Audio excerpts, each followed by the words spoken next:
नमस्कार। मैं ज्योतिष शास्त्री रमेश चौबे उपस्थित हूं आपके समक्ष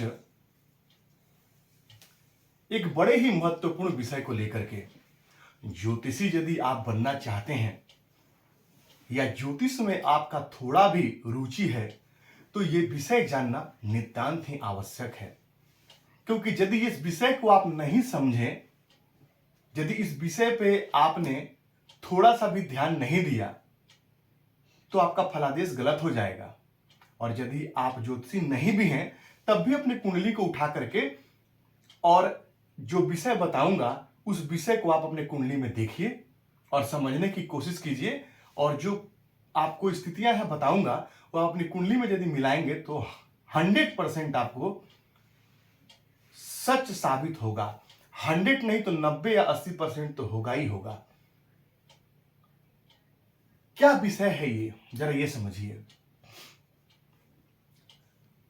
ये है भाव चिंता या भाव विचार। बड़ा महत्वपूर्ण है, क्योंकि प्रत्येक कुंडली के ये जो 12 जो घर है कुंडली के, यहां से शुरू करेंगे तो यहां तक 12 घर आता है।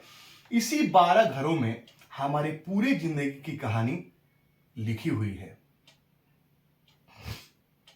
प्रत्येक भाव के एक स्थिर कारक ग्रह बताए गए हैं जो उस भाव के कारक हैं। मैंने आपको पहले ही बताया है कि किसी भाव का विचार करने के लिए भाव, भावेश और भाव के कारक को देखना है। ऐसा नहीं है कि एक बार मैंने आपको इस विषय पे वीडियो बना के बता दिया और वहां कहानी खत्म हो गई। नहीं, अथाह है, समुद्र है ज्योतिष शास्त्र, जिसमें नित्य नए नए चीजों को आपको जानते रहना है, तब जाके आप बिल्कुल इस कार्य में परफेक्ट बन जाएंगे। तो विषय क्या है हमारा? भाव चिंता या भाव विचार। अब मान लीजिए कि आप किसी भाव का विचार कर रहे हैं। यदि आप लग्न का विचार कर रहे हैं तो प्रथम भाव से आप क्या करेंगे? तो सबसे पहले प्रथम भाव का जो कारक है उसको देखेंगे। तो प्रथम भाव का कारक कौन है? मैंने लिख रखा है, प्रथम भाव के कारक सूर्य हैं। और लग्न सबसे इंपॉर्टेंट होता है कुंडली में, या प्रत्येक भाव, हर भाव इंपॉर्टेंट है, चाहे वो तीसरा है, छठा है, चाहे 8वां है। सब भाव अपने आप में महत्वपूर्ण है। सभी भावों का महत्व है, तभी तो सबको बनाया गया है, सबके बारे में बताया गया है। तो जो भाव पीड़ित है, जो भाव पाप ग्रह से पीड़ित है, उस भाव का प्रभाव हमेशा ही आपको खराब देखने को मिलेगा। कैसे मिलेगा जरा वो समझिए। मान लीजिए कि कुंडली का जो प्रथम भाव है आपका, यहां पे यदि 3 नंबर की राशि लिखी हुई है और प्रथम भाव के कारक जो है वो सूर्य हैं, और यदि सूर्य 3, 4, 5, 6, 7 यहां आके 7 नंबर की राशि में वो सूर्य जो है वो नीच के बैठ गए, यानी सूर्य जो है प्रथम भाव का कारक यहां पे खराब हो गया, और प्रथम भाव का स्वामी आके कुंडली के अष्टम भाव बैठ गया। तो 7, 8, 9, 10 यहां पे बुध आकर के बैठ गए। अभी आप जानते हैं, अच्छे से ध्यान से इस विषय को समझिएगा। विषय थोड़ा सा लंबा हो सकता है लेकिन समझना बहुत जरूरी है। तो प्रथम भाव से आप क्या विचार करते हैं? तो व्यक्ति की पद प्रतिष्ठा को देखते हैं, मान सम्मान को देखते हैं, समाज में उसकी क्या कदकाठी है उसको देखते हैं, उसके शरीर के स्वस्थता को देखते हैं कि शरीर उसका निरोगी रहेगा कि रोगी रहेगा, इन सब चीजों को देखते हैं। अब लग्नेश आकर कुंडली के अष्टम में बैठ जाएंगे और लग्न का कारक भी यहां पे आके खराब हो जाएगा, और लग्न में भी कोई पाप ग्रह आके बैठ गया, जैसे कि उस कुंडली में मान लीजिए कि ये 10 और 11 दोनों भाव के स्वामी शनि हैं, वो लग्न में आके बैठ गए। अब आप जरा समझिए, यहां पे कई उदाहरण देके मैं आपको समझाऊंगा। अच्छे से समझिएगा इस विषय को, क्योंकि ये विषय यदि आपने समझ लिया तो आप प्रत्येक भाव का विचार बड़े आसानी से कर सकते हैं। तो यहां पे लग्न पीड़ित, लग्नेश पीड़ित और लग्न का कारक भी पीड़ित हो गया। अब यहीं पे मान लीजिए कि कारक पे या बुध पे कहीं से राहु की दृष्टि पड़ जाए, केतु की दृष्टि पड़ जाए, तब क्या होगा? तब स्थितियां और गंभीर हो जाएंगी। लेकिन ज्योतिष शास्त्र का एक सूत्र भी है कि लग्नेश जिस भाव में बैठते हैं उस भाव की वृद्धि कर देते हैं। तो लग्नेश जब कुंडली के अष्टम भाव में बैठेंगे तो क्या करेंगे? मृत्यु की वृद्धि कर देंगे? नहीं, वो आयु का भी घर है। लग्नपति कुंडली के अष्टम भाव में बैठ करके अवयोग का निर्माण कर देंगे, जीविकोपार्जन के लिए आपको परेशान कर देंगे, लेकिन यहाँ पे बैठ करके वो आपके आयु की वृद्धि कर देंगे या कि आपको दीर्घ आयु बना देंगे, क्योंकि आयु का कारक यहाँ पे जो है वो लग्न में बैठ गया। लेकिन ये परेशानी भरा भी हो जाएगा। क्यों? क्योंकि अष्टम पति का लग्न में बैठना और लग्नपति का अष्टम में, अब यहाँ पे आप बोलेंगे, समझिए कि भाग्य भाव के स्वामी भी तो शनि लग्न में जाके बैठे हैं। हाँ, बिल्कुल बैठे हैं। तो यदि एक ग्रह की दो राशियां होती हैं तो क्या एक ही राशि का फल देगा? ऐसा नहीं है। मैंने इसको पहले भी आपको बताया है, मैंने पहले भी इस विषय पर चर्चा की है कि दोनों भाव का फल मिलेगा आपको। ये मत सोचिए कि लग्नेश जाकर के भाग्येश जाके लग्न बैठे हैं, ठीक है, आप भाग्यवान हैं, इसमें निस्संदेह, इसमें कोई मुझे ये नहीं है, लेकिन लग्नपति जाकर के कमजोर हो गए लग्नपति का, क्योंकि ये अष्टमेश और लग्नेश की भी मैं परिवर्तन मान सकता हूं। तो ये जिंदगी में परेशानी देगा, आपको कष्ट देगा, आपका स्वास्थ्य जो है खराब रहेगा, आप परेशान रहेंगे। तो जिस भाव का विचार करते हैं उसको आपको देखने की आवश्यकता है। ये तो एक नंबर बात हो गई। अब एक यहां पे छोटा सा एक चीज और समझिए कि जो ग्रह जिस भाव में बैठा है उस भाव से भी 6, 8, 12 में जाकर के, उस भाव से भी 6, 8, 12 में जाकर के और पाप ग्रह बैठे तो भी परेशानी देते हैं। जैसे मान लीजिए बुध यहां बैठा है और बुध जो है यहां से जोड़ेंगे आप तो 1, 1, 2, 3, 4, 5, 6, 7, 8 है। यहां पे आकर के राहु बैठ गए, मान लीजिए यहां 5 नंबर की राशि आएगी और यहां पे राहु बैठ गए आकर के, तो यहां 8 में या 1, 2, 3, 4, 5, 6 यहां जोड़ेंगे तो 1, 2, 3, 4, 5, 6, छठे में शनि बैठे हैं, 7 और 8 और 9, 10, 11 और 12, और यहां भी आके कोई पाप ग्रह आके बैठ जाए मान लीजिए। ये जस्ट समझाने के लिए मैं आपको बता रहा हूं। तो क्या होगा? लग्नेश से 6, 8, 12 में भी पाप ग्रह का बैठना बहुत अच्छा नहीं होता है। ये भी कहीं ना कहीं परेशानी का कारण बनता है। तो यहां पे एक प्रश्न उठता है क्या कि 6, 8, 12 में त्रिक भाव में पाप ग्रह तो अच्छा फल देते हैं। हाँ, अच्छा फल देते हैं तो परेशानी भी देते हैं, लेकिन यही यदि लग्न से मान लीजिए आपके कुंडली में 6, 8, 12 में कोई शुभ ग्रह आके बैठ जाए, जैसे कि समझिए, बड़े अच्छे से समझिएगा, आज का विषय बड़ा इंपॉर्टेंट विषय है। अब मान लीजिए कि लग्न से 6, 8, 12 में आकर के और कोई शुभ ग्रह बैठ जाए, जैसे कि मान लीजिए यहां पे जो है ये मैं 4 नंबर की राशि लिखता हूं तो 4, 5, 6, 7, 8, 9, 10, 11, यहां 11 नंबर की राशि में गुरु आके बैठ गए। अब क्या करेंगे बृहस्पति यहां बैठ करके? समझिएगा, तो बृहस्पति आकर के यदि कुंडली के अष्टम भाव में यहां पे बैठ गए तो उस भाव को, क्योंकि शुभ ग्रह हैं, अच्छा व्यक्ति जो होता है वो हमेशा किसी भी जगह जाए उस माहौल को अच्छा बनाने की कोशिश करता है। अब जाहिर सी बात है, यदि आप किसी परिवेश को अच्छा बनाएंगे तो उसमें आपको परेशानियों का सामना भी झेलना पड़ेगा, वहां लोगों के विरोध भी आपको सहने पड़ेंगे, क्योंकि वो जगह बिल्कुल आपके अपोजिट है। अब अष्टम भाव दुख स्थान है। अब बृहस्पति जैसे शुभ ग्रह आकर के और दुख स्थान पे बैठ जाएं आकर के तो क्या करेंगे? तो ये यहां पे आकर के जो है वो अष्टम भाव के फलों को ठीक करने की कोशिश करेंगे, और जब वो अष्टम भाव के फलों को ठीक करने की कोशिश करेंगे तो अपना संपूर्ण जो ताकत है वहां लगा देंगे, जिसके कारण इस ग्रह से संबंधित जो चीजें हैं उसमें कमी आ जाएगी। अब बृहस्पति किस चीज के कारक है? तो बृहस्पति संतान के कारक हैं, तो संतान प्राप्ति में कई बार समस्या आ जाएगी, विवाह के बहुत वर्षों तक संतान होगा नहीं, और ऐसा मैंने कई सारे कुंडलियों में देखा है। तो अपने कारकत्व में कमी कर देंगे। प्रत्येक ग्रह का अपना अपना कारकत्व आपको पता है, मैं पहले बहुत बार इस पे चर्चा कर चुका हूं। तो अपने कारकत्व में कमी कर देंगे, लेकिन अष्टम भाव के फलों को बचाने की कोशिश करेंगे, अष्टम भाव के फलों को बचाने की कोशिश वो करेंगे। तो ये बृहस्पति यहां पे अपना संपूर्ण ताकत लगा देंगे। लेकिन वही शास्त्र कहता है, फल दीपिका का सूत्र मैं आपको बता रहा हूं, और उसमें क्या कहता है कि लग्न से दूसरे भाव में, मैंने यहां पे मैं ऐसे लिख रहा हूं, दूसरे भाव में, चौथे भाव में, पंचम भाव में, सप्तम भाव में, भाग्य भाव में, यहाँ 9 में, और उसके बाद में 11वें भाव में, और यहाँ 10वें भाव में ये शुभ ग्रह यदि बैठे हो तो बड़ा अच्छा माना गया है। ये बहुत बढ़िया है, ये बहुत अच्छा है, ये बहुत अच्छा माना गया है। लेकिन लग्न का 6, 8, 12 में जाकर के बैठ जाना, या लग्न से जाकर के किसी ग्रह का, लग्न का जो स्वामी है वहां से किसी ग्रह का जाकर के 6, 8, 12 में बैठ जाना, ये थोड़ा बहुत परेशानी तो देगा ही देगा। हालांकि 6, 8, 12 में त्रिक भाव में क्रूर ग्रह अच्छा फल प्रदान करते हैं, लेकिन कुछ परेशानी भी देंगे। लेकिन अब यहाँ पे कुछ अपवाद भी है, जरा वो भी समझिए। हमेशा ऐसा नहीं है कि अष्टम में बैठ करके और ग्रह जो है आपको परेशान ही करेंगे। जैसे कि मैं आपको एक छोटा सा यहाँ पे इस कुंडली के माध्यम से समझाता हूं। मान लीजिए कि तुला लगन की कुंडली है।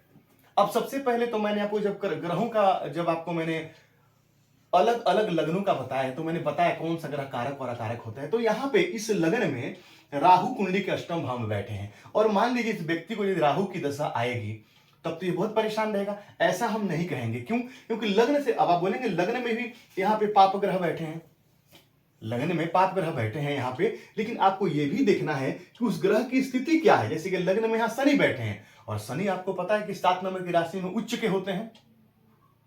तो मैंने आपको बताया है कि शनि वायु तत्व के ग्रह हैं, और लग्न में बैठेंगे, वायु तत्व की राशि में उच्च के होते हैं, तो जातक को वायुजन्य रोग होगा, यानी कि छोड़ेंगे तब भी नहीं। मैं आपको फिर बता रहा हूं कि ग्रह अपने मूल स्वभाव को कभी नहीं छोड़ता है, भाई उच्च का बैठा हो और चाहे वो नीच का बैठा हो। तो शनि वायु के कारक हैं, वायु तत्व के कारक हैं, और वायु तत्व की राशि में जाकर के उच्च के बैठे हैं, जातक को उदर विकार देंगे, जातक को वायु की समस्या देंगे, वायु रोग देंगे। लेकिन जातक के व्यक्तित्व को धीरे धीरे, क्योंकि शनि धीरे धीरे चलते हैं, तो आस्ते आस्ते समाज में उसको प्रतिष्ठित करेंगे, और जातक समाज में प्रतिष्ठित व्यक्ति के रूप में जाना जाएगा। कई गांव में जाना जाएगा, कई जिलों में उसका नाम होगा, कई राज्यों में लोग ऐसे लोग को जानते हैं। ये बहुत अच्छा है। अब यहां से अष्टम में भी देखिए राहु बैठे हैं, लेकिन वो राहु कैसे बैठे हैं? तो राहु उच्च के बैठे हैं, राहु उच्च के बैठे हैं। और मैंने बार बार आपको कहा है कि जिस भाव को आप देख रहे हैं, उस भाव में जो ग्रह बैठा है, वहां से उस राशि का स्वामी पंचदा मैत्री में क्या तात्कालिक मित्रता में है? क्या उस राशि के स्वामी जो है पे जिस ग्रह बैठा है, उस राशि के साथ उसके मित्रता है? तो आप जानते हैं कि शुक्र के घर में राहु बैठे हैं, और शुक्र से राहु की मित्रता है, तो ये +1 हमारा जो पॉइंट क्लियर हो गया कि अपने मित्र राशि में बैठे हैं, और वृषभ राशि में उनको उच्च का माना गया है। और शुक्र से 3 घर आगे, राहु से 3 घर पीछे, 3 घर आगे हम देखेंगे शुक्र बैठे हैं क्या। तो यहां देखिए, यहां से जोड़ेंगे तो यहां से 1, 2, 3, यानी कि तात्कालिक मित्रता में बैठे हैं। ये बहुत अच्छी बात है। अब ये देखिए कि क्या अष्टम भाव पे कि शुभ ग्रह की दृष्टि है क्या, ये भी देखेंगे ना कि उस भाव पे शुभ ग्रह की दृष्टि है क्या। तो यहां बृहस्पति द्वितीय भाव में बैठ के कुंडली के अष्टम भाव को देख रहे हैं, ये भी मेरा प्लस पॉइंट हो गया एक। अब ये देखिए इस भाव के जो स्वामी है अष्टम भाव के, उस पे किसी शुभ ग्रह की दृष्टि है क्या? तो उस पे किसी भी शुभ ग्रह की दृष्टि शुक्र पे यहां पे नहीं पड़ रही है, शुक्र पे किसी भी ग्रह की दृष्टि नहीं है। लेकिन अष्टम भाव पे शुभ ग्रह की दृष्टि का पड़ना, अष्टम भाव में बैठे राहु का शुक्र से मित्रता होना, शुक्र का उच्च का बैठना, अब यहां पे यदि आप ये फलाफल करेंगे तो ये गलत हो जाएगा। लेकिन मैंने आपको फिर से कहा कि राहु की दशा में जातक को ठीक फल मिलेगा, धन धान की प्राप्ति होगी, जातक के आध्यात्म उन्नति, क्योंकि ये जो है ये अध्यात्म का भी घर माना गया है, गंभीर अध्ययन का घर माना गया है। ऐसा जातक ज्योतिष में और तंत्र मंत्र में इंटरेस्ट लेगा, क्योंकि राहु तंत्र मंत्र के कारक माने गए हैं, तो हर चीज में उन्नति देगा, लेकिन अपना कारक नहीं, अपना जो कारकत्व है राहु वो नहीं छोड़ेगा। अष्टम भाव जो है वो गुदा स्थान है, तो जातक को पाइल्स की प्रॉब्लम, बवासीर की समस्या, यानी रोग लगा रहेगा, वो नहीं छोड़ेगा। कोई भी, जैसे मान लीजिए कोयला यदि हाथ नहीं जलाएगा तो उठाएंगे तो हाथ काला तो हो ही जाएगा आपका, तो अपना प्रभाव वो नहीं छोड़ता है। तो आपको देखना पड़ेगा कि उस भाव से भी 6, 8, 12 में कैसे ग्रह हैं। मैं आपको फिर से कह रहा हूं कि त्रिक भाव में 6, 8, 12 में यदि पाप ग्रह बैठे अच्छा फल देते हैं, लेकिन फिर लेकिन है अपना कारकत्व भी देगा, वो अपना कारकत्व भी आपको देगा। और वहीं यदि उस भाव का कारक भी पीड़ित हो गया तब तो और परेशानी हो जाएगी। तो यहाँ पे मैंने अब यहाँ पे अष्टम भाव के कारक कौन, तो देखिए मैंने क्या लिखा, अष्टम के कारक शनि, और शनि जाकर के लग्न में उच्च के बैठे हैं। यानी कि परेशानी आएगी, लेकिन बहुत ज्यादा परेशानी जातक को नहीं आएगी, थोड़ी बहुत परेशानी आएगी और ये ठीक हो जाएगा। और ये तो मृत्यु लोक है, यहाँ तो हम परेशानी झेलने के लिए ही आए हैं। यहाँ पे कोई ऐसा व्यक्ति नहीं है, क्षणिक सुख है और उसी में हम सोचते हैं कि हम बहुत सुखी हैं, लेकिन मुख्य रूप से ये मृत्यु लोक है, ये दुख लोक है। हम यहाँ पे दुख भोगने के लिए आए हैं, अपने कर्मों का फल भोगने के लिए आए हैं। यही एक ऐसा जन्म है जो आप अपने उचित कर्मों को करके और सारे प्रकार के जो अपने पूर्व जन्म और आने वाले जन्म को भी सार्थक बना सकते हैं। इसीलिए मनुष्य जन्म जो है बड़ा इंपॉर्टेंट है, बड़ा महत्वपूर्ण है। इसका ऐसे मत व्यर्थ गवाइए, अभक्ष का भक्षण करके, गलत आचरण करके, सिगरेट शराब इत्यादि का सेवन करके। इसके लिए मनुष्य तो नहीं मिला है, ये भगवान की आराधना करने के लिए मिला है। क्योंकि जो मैं फिर से कह रहा हूं, ज्योतिषी जो है ऐसी बात नहीं कि वो आध्यात्मिक नहीं है, उसको आध्यात्मिक होना पड़ेगा तब जाकर के वो ज्योतिषी बन सकता है। और बहुत सारी कुंडली ऐसे हैं कई बार जिसमें उपाय करने के बाद भी, मेरे पास ही बहुत सारे क्लाइंट हैं जिनका उपाय कर, किसी को थोड़े से उपाय में फायदा हो जाता है और किसी को बहुत उपाय करने के बाद भी फायदा नहीं होता है। ऐसा क्यों होता है? क्योंकि उसके सब कुछ तो आप बदल नहीं सकते हैं। अब व्यक्ति सोचता है क्या कि मैंने 10 दिन पूजा पाठ किया और मुझे उसका संपूर्ण फल प्राप्त हो जाए, मैंने एक दिन गंगा स्नान किया मेरे सारे पाप धुल जाएं। नहीं, ऐसा नहीं हो सकता है। आपको उस चीज को लंबे समय तक करना पड़ेगा। शास्त्र इसका गवाह है कि लाखों लाखों वर्षों तक लोगों ने तपस्या करके तब जाकर के सिद्धियां प्राप्त की है। तो एक दिन में 2 दिन में आप सोचेंगे कि यदि पूजा पाठ करके या कुछ उपाय करके मेरा सब ठीक हो जाए, ऐसा नहीं हो सकता है। थोड़ा सा विषय से हटके था, इंपॉर्टेंट था। तो आपको ये देखना पड़ेगा कि मेरे भाव से किस प्रकार से ग्रह बैठे हैं। अब मान लीजिए एक तो ये हो गया, एक ये विषय हो गया। अब मान लीजिए कि आप जो है अपने संतान के बारे में चिंता करना चाहते हैं कि मेरा संतान से संबंधित चीजें कैसी होंगी। तो आइए मैं आपको बहुत अच्छा सूत्र समझाता हूं। भाव से भाव का विचार करना, भावात भावम। आपने अब मान लीजिए पंचम भाव में कौन सा राशि बैठा है? कुंभ राशि बैठा है। तो पंचम भाव को आप यहां लिख दीजिए 11 नंबर, फिर यहां पे लिख देंगे आप 12 नंबर, फिर 1 नंबर, फिर 2 नंबर, 2 नंबर में राहु, फिर 3 नंबर, 3 नंबर में मंगल, फिर 4 नंबर, 4 नंबर में सूर्य और बुध, फिर 5 नंबर में शुक्र, फिर 6 नंबर में कुछ नहीं है, 7 नंबर में शनिदेव बैठे हैं, 8 नंबर में गुरु और केतु बैठे हैं, और 9 नंबर में चंद्रदेव बैठे हैं, और 10 नंबर खाली है। तो अपने इस कुंडली का ये संतान भाव हो गया। अब पंचम से आप, पंचम को आपने लग्न में लिख दिया। अब संतान भाव से आप जो है आप आगे बढ़ते चले जाइए, संतान भाव से आप आगे बढ़ते चले जाइए। तो किसी भी विषय को यदि आपको जानना है कि उस भाव का कितना आपको अच्छा फल मिलेगा, तो अब आपको देखना है कि पंचम से, पंचम में कौन सी राशि है? मिथुन राशि है। स्वामी बुध बनते हैं, कुंडली के 6ठे भाव में बैठे हैं, और पंचम भाव में मंगल देव बैठे हैं यहाँ पे, और पंचम भाव में मंगल देव बैठे हैं। और लग्नपति कहाँ बैठे हैं? तो लग्नपति जो है वो कुंडली के भाग्य भाव में उच्च राशि में बैठे हैं। ये बहुत अच्छा है, ये बहुत ही अच्छा है। तो पंचम भाव में मंगल बैठे हैं।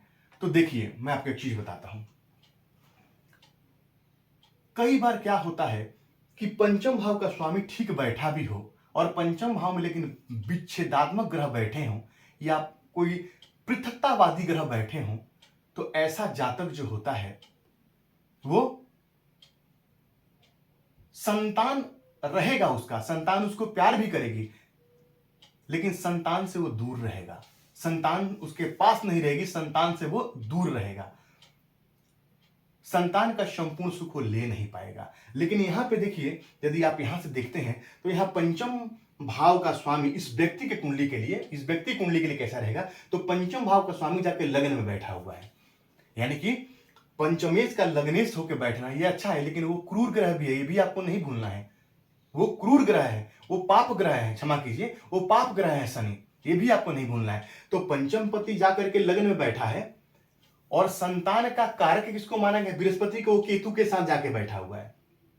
और पंचम भाव पे देखें तो शुक्र की दृष्टि भी पड़ रही है, और साथ ही साथ जो है और किसी ग्रह की दृष्टि है वो भी आपको देख लेना है, और किसी भी ग्रह की दृष्टि यहां पे नहीं पड़ती है। तो जातक का संतान जो है वो उन्नति करेगा, तरक्की करेगा, अच्छे पद प्रतिष्ठा उसको मिलेगी समाज में, लेकिन कोई जरूरी नहीं कि ऐसे व्यक्ति के साथ उसके संतान रहे ही। क्यों? क्योंकि संतान भाव से पंचम भाव में देखिए यहां पे मंगल देव बैठे हैं, और मंगल एक पृथकतावादी ग्रह हैं। तो इसी प्रकार से आप विचार कर सकते हैं अपने भाव को लग्न बना करके, जिस भाव का विचार करना है उस भाव को लग्न में लिख दीजिए और वहां से आगे विचार कर लीजिए, ये बहुत अच्छा है। ऐसे आप किसी भी चीज से विचार कर सकते हैं, जैसे कि यदि पिता का विचार करना है, अब जैसे कि एक चीज और समझिए, यहां पे मैं इसको पूरा ही मिटा के फिर से बना के आपको बताता हूं। मान लीजिए कि पिता का विचार करना है आपको, या संतान के ही विचार में मान लीजिए संतान के विचार आप करेंगे, तो कैसे करेंगे? तो यहां पे मैं आपको बड़ा अच्छा सा एक छोटा सा सूत्र बताता हूं, इसको समझिए थोड़ा सा। मैं पहले ही बोला हूं, घबराइएगा मत, क्योंकि विषय आज का बड़ा ही रोचक विषय है, बड़ा ही इंटरेस्टिंग विषय है। संतान के कारक कौन है? तो बृहस्पति। तो बृहस्पति कहां बैठे हैं? 8 नंबर की राशि में, तो यहां बृहस्पति को लिख दीजिए और बाकी सारे ग्रहों को यहां बैठा दीजिए, 8 9 10 11 12 ऐसे करके पूरे ग्रहों को बैठा दीजिए। तो संतान के कारक बृहस्पति से भी जाकर के पंचम भाव में देखिए कि कौन सी राशि आ रही है, तो यहां पे जोड़ेंगे तो 8 9 10 11 12 यानी बृहस्पति की ही राशि आती है। और बृहस्पति कहां बैठे हैं? लग्न में जाके बैठे हैं, और लग्न में दिग्बली होते हैं। तो मैंने पहले बोला, यानी कि यहां से भी पंचमपति लग्न में बैठे हैं और यहां से संतान भाव से भी पंचमपति लग्न में बैठे हैं। तो जातक का संतान अच्छा होगा, बुद्धिमान होगा, ज्ञानवान होगा, पढ़ने लिखने में तेज होगा, समाज में पद प्रतिष्ठा प्राप्त करेगा। लेकिन कोई जरूरी नहीं है कि, क्योंकि यहां से 12 जोड़ेंगे तो 12 1 2 3 4 5 6। अब आपको वहां से देखना है कि बृहस्पति से 6 8 12 में कैसे ग्रह बैठे हैं। तो प्रत्येक भाव को आपको जोड़ जोड़ के चलना है, क्योंकि भाव, भावेश और भाव का कारक जो है वो यदि खराब हो गया तो समझिए कि सारा मामला जो है खराब हो गया। तो प्रत्येक भाव से, जैसे कि पिता का विचार करना है तो सूर्य को लग्न बना लीजिए, पिता के धन को देखना है तो सूर्य से दूसरे भाव को देखिए, तो संतान के सुख को देखना है कि संतान का सुख आपको कितना मिलेगा, तो लग्न से चौथे को देखिए, जैसे कि 8 9 10 11, यहां देखिए 11। अब यहां देखिए यहां के स्वामी कहां बैठे हैं, तो 11 12 1 2 3 4 5 6 7, ये देखिए यहां पे 7 नंबर की राशि आएगी, और शनि यहां पे बैठे इनके कुंडली में। तो संतान जो है वो क्या होगा, तो संतान का स्वामी, संतान के सुख का स्वामी जाकर के विदेश भाव में उच्च का बैठा है, यानी ऐसा जातक का संतान जो विदेश वास करने वाला होगा। तो ऐसे प्रत्येक कड़ियों को जोड़ जोड़ के आप देख सकते हैं, और ये यदि आप देखेंगे तो ये आपके पुत्र या पुत्री के कुंडली में भी ये घटना घटने वाली होगी, जैसे कि उसके कुंडली में योग होगा कि हाँ वो विदेश चला जाएगा। अब पिता को देखना है तो मैंने आपको बताया कि सूर्य को लग्न बना लीजिए, और सूर्य से दूसरे भाव को देखिए, पिता के धन को देखना है। तो उसी प्रकार से यदि आप ये देखना चाहते हैं, मान लीजिए किसी व्यक्ति के कुंडली में, बहुत बहुत सारे एग्जांपल देकर समझाऊंगा, समझिएगा कि किसी व्यक्ति के कुंडली में ये देखना है कि उसकी माता को शरीर के किस अंग में रोग होगा, वो आप कैसे देखेंगे वो समझिए। तो कुंडली के चौथे भाव से माता का विचार करते हैं, तो कुंडली के यहां से जुड़ेंगे तो 1 2 3 4, मान लीजिए यहां पे 4 नंबर ग्रह है, यहां पे 4 नंबर, ये 4 नंबर आता है यहां से, क्योंकि चौथा घर मां का होता है। तो मां के घर को लग्न बना लीजिए, मां के घर को लग्न बना के 1 2 3 4, और यहां पे यदि कोई पाप ग्रह बैठे हों, मान लीजिए यहां पे शनि बैठे हों और साथ में सूर्य बैठे हों, तो क्या होगा, तो ऐसे जातक के माता के पेट की प्रॉब्लम रहेगी, माता के पेट में प्रॉब्लम रहेगी, माता को समस्या होगी। वैसे संतान भाव यदि है तो संतान से जोड़ लीजिए, तो 1 2 3, तो संतान, जातक का संतान पराक्रमी होगा, क्योंकि उच्च के सूर्य बैठे हैं तो जातक का संतान पराक्रमी होगा। वहां से 3 4 5 6 7 8 9, 9 भाव में उच्च के शनि बैठे हैं तो जातक का संतान भाग्यवान होगा। तो ऐसे करके आप प्रत्येक विषयों का विचार कर सकते हैं, साथ ही उस भाव के स्थिर कारक को भी देखना है। जैसे किसी लड़की का शादी नहीं होता है तो अमूमन ज्योतिषी क्या करते हैं, अमूमन पंडित लोग बोलते हैं कि एक पुखराज पहना दीजिए। क्यों? क्योंकि उनको ये नहीं पता, जैसे किसी कुंडली हमारे पास नहीं पता है तो बोलते हैं कि पुखराज पहना दीजिए, बृहस्पति की सेवा करने के बोलिए, गुरुवार का व्रत करने के लिए बोलिए। इससे होता क्या है, क्योंकि बृहस्पति किसी भी लड़के की कुंडली में सप्तम भाव के कारक माने गए हैं, तो कारक को मजबूत करने के लिए कहते हैं कि कारक को मजबूत कीजिए, बात बन जाएगी आपकी। संतान नहीं हो रहा है, बृहस्पति को मजबूत कीजिए, थोड़े दिन के लिए औषधि के तौर पे एक पुखराज पहन लीजिए, उससे काम बन जाता है। तो प्रत्येक विषय से प्रत्येक विषय का विचार कर सकते हैं। जैसे कि माँ के भाई का विचार करना है तो माँ का घर ये है, अब वहां से माता के यदि भाई को देखना है तो यहाँ से 3 घर आगे चले जाइए, 1 2 3, यानी कुंडली का जो छठा भाव है वहां से माता के भाई का विचार हो जाएगा। माता का विचार करना है, माता का विचार करना है तो माता के घर से, क्योंकि माँ का घर हो गया, अब माँ के घर से चौथे चले जाइए यहां से, तो माता के जो है माता का विचार हो जाएगा। तो प्रत्येक भाव को आप लग्न बना लीजिए और वहां से विचार कर लीजिए उस चीज का। बड़ा इजी है, बड़ा आसान है। यदि आप इसको देखेंगे, यदि आप इसको समझने की कोशिश करेंगे, 1-2 बार इस विषय को देखिए, तब आपके समझ में ज्यादा आएगा ये विषय कि किस प्रकार से भाव चिंता करते हैं, भाव का विचार करते हैं। मैंने आपको बता दिया अच्छे से, शुरू में ही मैंने आपको सूर्य का एग्जाम्पल लेके आपको बताया है। जैसे किसी व्यक्ति के, एक और समझिए, जैसे किसी व्यक्ति के मृत्यु को देखना है कि उसका मृत्यु कैसा, आयु है या नहीं है, तो अष्टम भाव को देखिए। अष्टम भाव के कारक कौन, स्थिर कारक कौन है, देखिए अष्टम भाव के शनि कारक हैं, तो शनि को देखिए कि अष्टम भाव से वो जाकर के किस भाव में बैठे हैं, अष्टम भाव पे शुभ ग्रह की दृष्टि है कि नहीं है, अष्टम भाव में कौन सा ग्रह बैठा हुआ है। इन सारे विषयों को विचार करके तब जाकर के आप, लग्नपति कहां बैठे हैं, लग्नेश ही तो सारा सुख और दुख झेलता है जीवन का। तो इन सारे विषयों को जब आप जोड़ेंगे, कड़ियां बनाएंगे, तब जाकर के उस भाव का संपूर्ण विचार आप कर सकते हैं।